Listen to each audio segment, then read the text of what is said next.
The elevator doors opened to the penthouse, and she stepped inside holding a file marked Confidential Darius Kincaid Monroe. He watched her through the security feed, his jaw tightening. She wasn't supposed to have that file. Nobody was. It contained secrets that could either destroy him or destroy her, depending on who sent her. And yet, when she looked up at the camera with those green eyes, not with guilt, but with something that looked like desperate hope, Darius felt something shift in his chest. He pressed the intercom button. "The door will lock behind you," he said, his voice smooth as aged whiskey. "Just so we're clear about that before you come in." She hesitated for only a second. Then she stepped forward anyway. "Hey, listen, if you're already hooked and you want to see where this mystery takes us, do me a favor and hit that subscribe button. This story gets wilder with every minute, and I promise you, nothing is what it seems. Trust me on this one." Darius Kincaid. Monroe, known to everyone who mattered as Big Boss, Darius had built an empire on three principles: information, timing, and knowing when someone was lying. At 63, he'd seen every con, every angle, every desperate play. His penthouse in downtown Chicago overlooked Lake Michigan, a sprawling kingdom of marble, mahogany, and floor-to-ceiling windows that cost more than most people's homes. His collection of vintage Rolls-Royces sat in the private garage 40 floors below. His wine cellar held bottles older than some of his business associates. But right now, none of that mattered. What mattered was the woman standing in his foyer, clutching that file like it was a life raft, and the fact that she'd bypassed $4 million worth of security to get here. Her name was Colette Brennan. He'd checked. 36 years old, former investigative journalist for the Chicago Tribune, currently freelance. No criminal record, no obvious red flags. Just a woman who'd somehow gotten her hands on information that could unravel deals worth hundreds of millions. "You can put the file on the table," Darius said calmly, gesturing to the glass coffee table between them. He remained standing by the window, hands in the pockets of his tailored Tom Ford suit. "And then you can tell me who sent you." "Nobody sent me," Colette said. Her voice was steady, but he caught the slight tremor in her hands.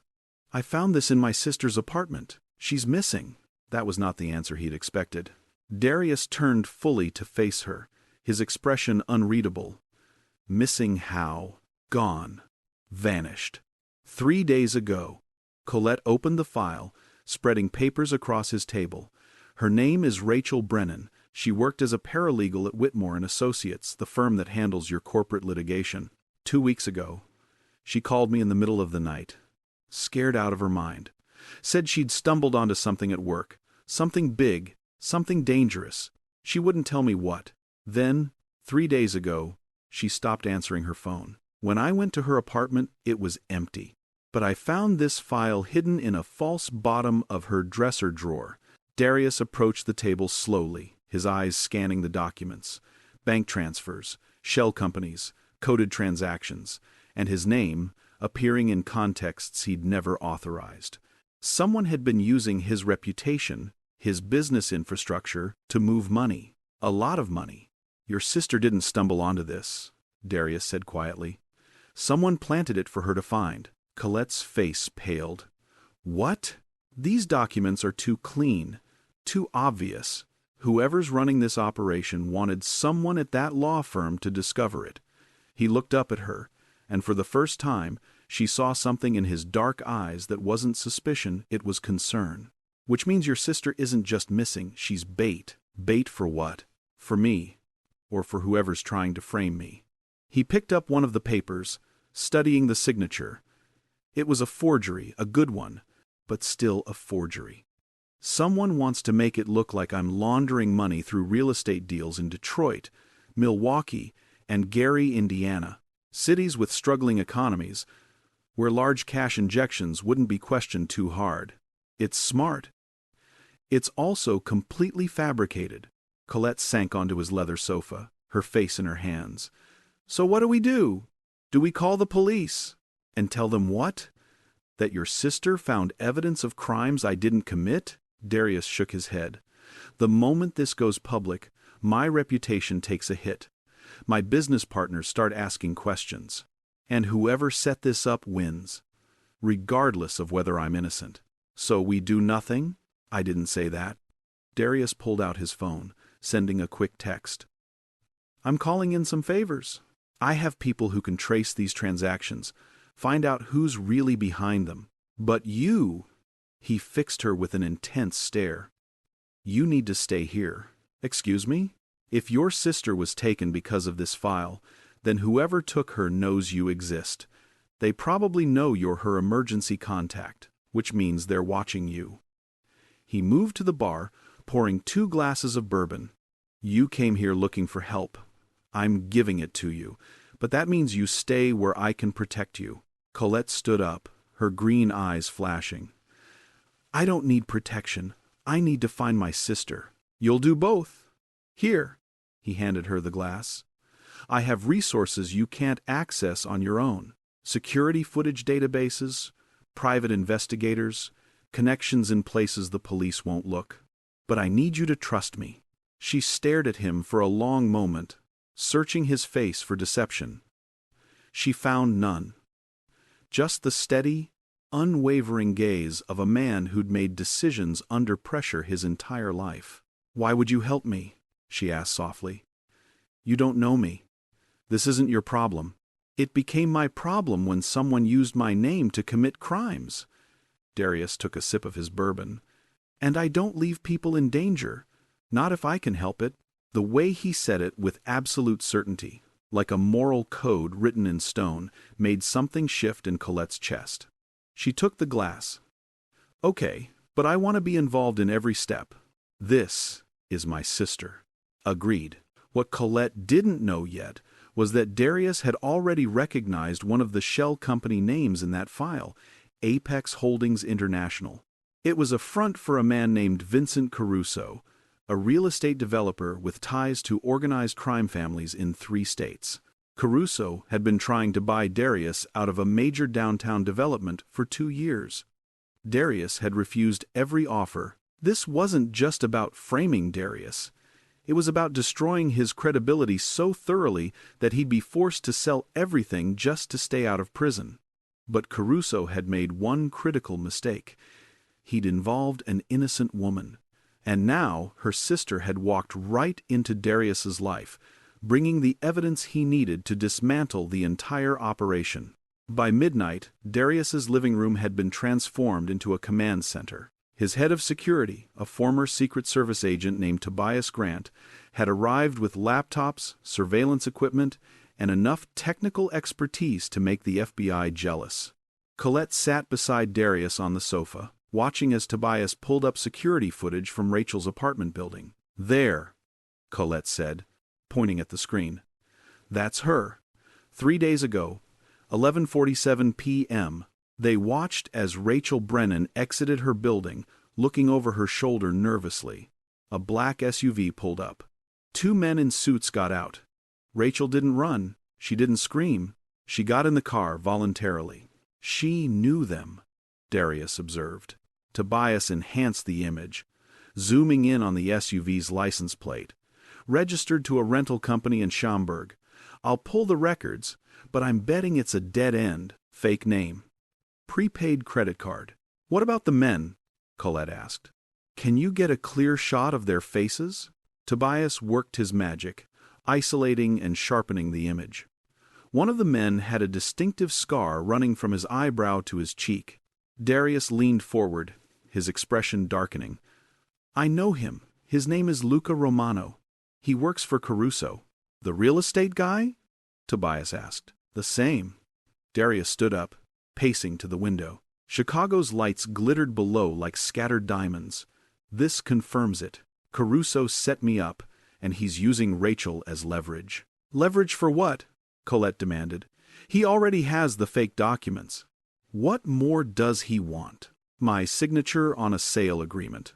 Darius turned back to them. He wants me to sell him the Michigan Avenue properties, 12 buildings worth close to $800 million. He's been trying to buy them for years. This is his final play. Destroy me publicly, or force me to sell to avoid prosecution. Colette felt her stomach drop. And my sister is just collateral damage? Not if I have anything to say about it.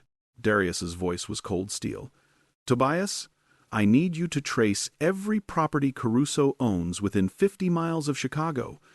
Warehouses, offices, residential everything. Rachel is being held somewhere he controls. On it, boss. Colette stood up, her emotions a hurricane of fear and anger. This is insane! We should go to the police, the FBI, someone! And by the time they get warrants and wade through Caruso's lawyers, your sister could be dead. Darius met her eyes. I'm not willing to take that risk. Are you? She wanted to argue. Every instinct trained by years of journalism told her to go through proper channels. But the look in Darius's eyes, the absolute conviction that he could fix this, made her hesitate. What's your plan? She asked quietly. Give Caruso exactly what he wants. Make him think he's won. Then take everything from him. Over the next 2 days, Darius played his role perfectly. He called Caruso, his voice tight with fear and anger, demanding a meeting. Caruso, thinking he had the upper hand, agreed immediately. They met at a neutral location, a private room, at Gibson's Steakhouse in the Gold Coast, the kind of place where million-dollar deals were sealed over dry-aged ribeyes and Cabernet. Colette listened to the entire conversation through an earpiece, sitting in Darius's Rolls-Royce 2 blocks away. Tobias sat beside her, monitoring the wire Darius wore. You've got nerve, Darius. Caruso's voice came through, smooth and confident. Coming here like you're still in a position to negotiate. What do you want, Vincent? Darius sounded exhausted, defeated. You know what I want. The Michigan Avenue properties. All 12 buildings. You sign them over to Apex Holdings by Friday, and those unfortunate documents disappear. You refuse, and they end up on the desk of every federal prosecutor in Illinois.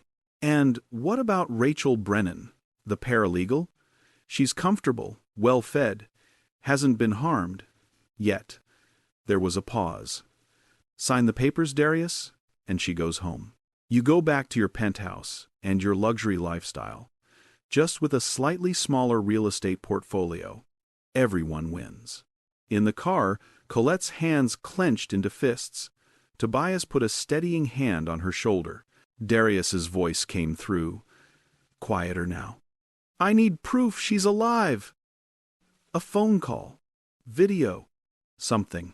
Of course. The sound of a phone being dialed. Then Rachel's voice. Shaky, but alive. Colette? If you're hearing this, I'm okay. I'm so sorry. I never meant the line cut off. Colette's eyes filled with tears. She was alive. There's your proof, Caruso said. Now, do we have a deal? I need 24 hours, Darius said.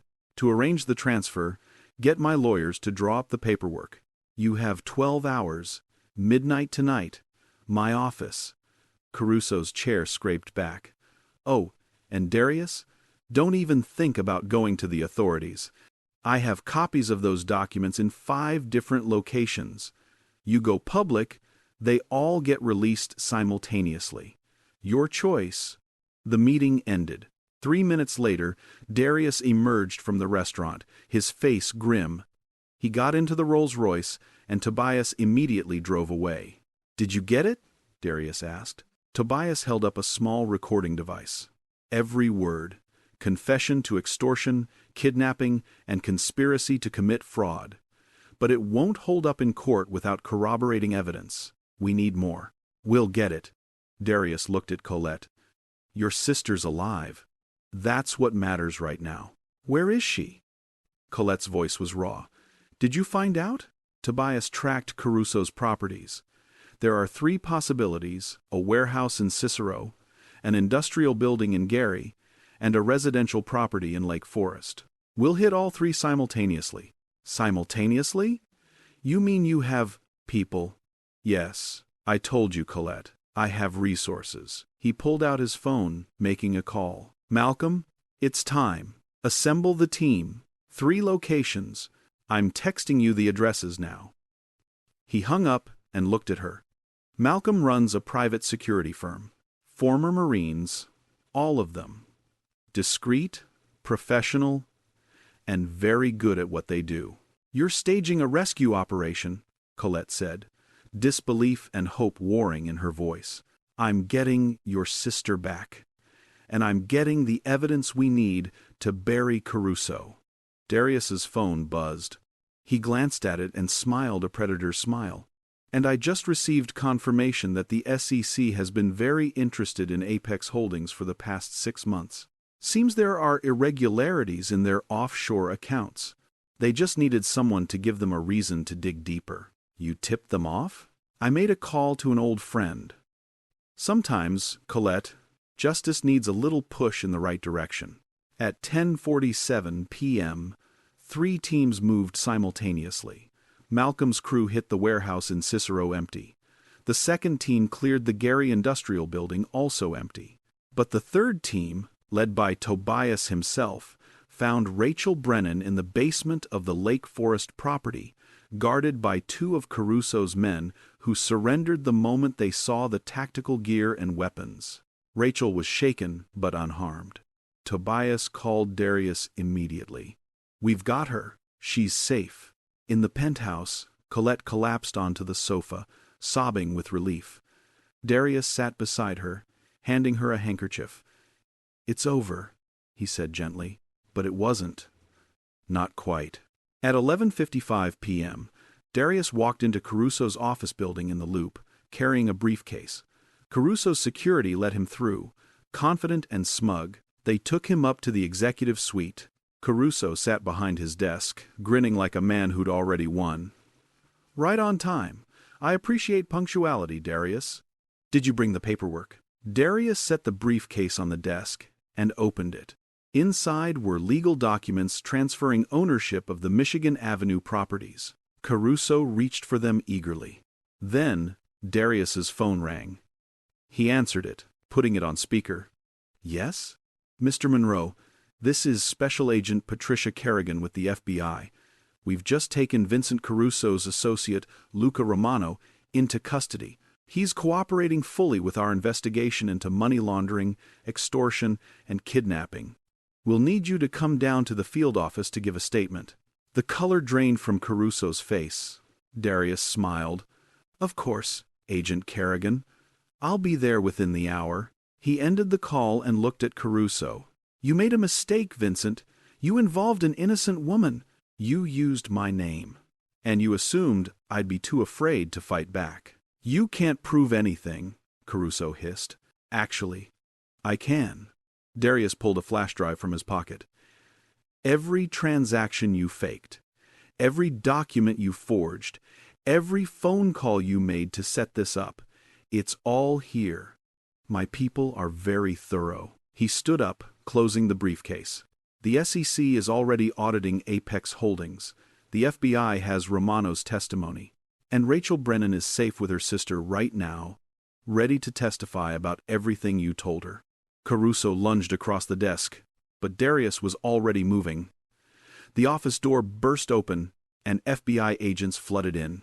Vincent Caruso, you're under arrest. Darius walked out of the building into the cool Chicago night, his phone already ringing with calls from news outlets. The story would break by morning. Prominent developer arrested for fraud and extortion. Big Boss Darius's name would be cleared. His empire intact. But when he returned to the penthouse an hour later, none of that mattered as much as the sight of Colette and Rachel embracing in his living room, both women crying and laughing at the same time. Rachel looked up as Darius entered. Thank you, she said, her voice thick with emotion. I don't know how to. You don't need to thank me, Darius said quietly. I'm just glad you're safe. Over the next week, the fallout from Caruso's arrest dominated Chicago news. The SEC uncovered a web of fraud stretching back a decade. 3 more of Caruso's associates were arrested. The Michigan Avenue properties stayed exactly where they were in Darius's portfolio. But something else had changed. Colette hadn't left the penthouse. She'd stayed, helping Rachel recover, coordinating with lawyers and FBI agents, making sure every detail was documented. And somewhere in those long nights of working side by side, of shared bourbon and exhausted laughter, something had shifted between her and Darius. It was late on a Saturday night when Colette found Darius on his terrace, looking out over the city. The temperature had dropped, autumn settling over Chicago with crisp air and clear skies. "Rachel's sleeping," Colette said, wrapping a shawl around her shoulders. "First real sleep she's had in days." "Good." Darius didn't turn around. "She's been through hell. So have you. This whole thing could have destroyed everything you've built, but it didn't." He finally looked at her, and in the dim light from the penthouse, his dark eyes seemed softer than she'd ever seen them. "Because you trusted me. You walked into my home with that file, and instead of assuming I was guilty, you asked for help. That takes courage." Colette stepped closer. "You want to know the truth? When I first saw your name in those documents, I did think you might be guilty. Rich, powerful men don't usually become rich and powerful by playing nice. And now? Now I know you're rich and powerful because you're smart, because you're strategic, because you protect people instead of exploiting them." She smiled. "You risked everything to save my sister, a woman you'd never met. That's not something a bad man does." Darius turned to face her fully, closing the distance between them. "I didn't do it just for her. No, I did it for you too.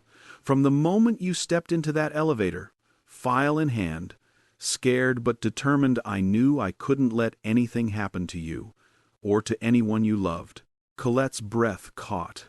The chemistry between them had been building for days, an undercurrent neither of them had acknowledged. But here, under the stars, with the city spread out below them like a kingdom, it felt impossible to ignore. "Darius, I know," he said quietly. "I'm 30 years older than you. I'm in a world you probably want nothing to do with. And you have a life, a career, a whole future ahead of you that doesn't involve a man like me. Are you done listing reasons why this is a bad idea?" Colette asked, her voice teasing. "Not quite. I'm also stubborn, set in my ways, and I have trust issues that would take a therapist years to unpack. Good thing I'm patient." She reached up, her hand resting against his chest. "And for the record, I'm 36, not 16. I know what I want. And I'm not afraid of your world, Darius. I just spent a week in it, and I didn't run. Why didn't you?" His voice was low, intimate. "Because every time I thought about leaving, I'd see the way you looked at those documents like you were already solving the problem. The way you spoke to Rachel on that phone call, gentle, reassuring. The way you've treated me like an equal, not a damsel in distress." She smiled. "You're a good man, wrapped in expensive suits and intimidating power, but I see you." Darius cupped her face in his hands, his thumbs brushing her cheeks. "If we do this, if we try this, I need you to understand something. I don't do casual. I don't do temporary.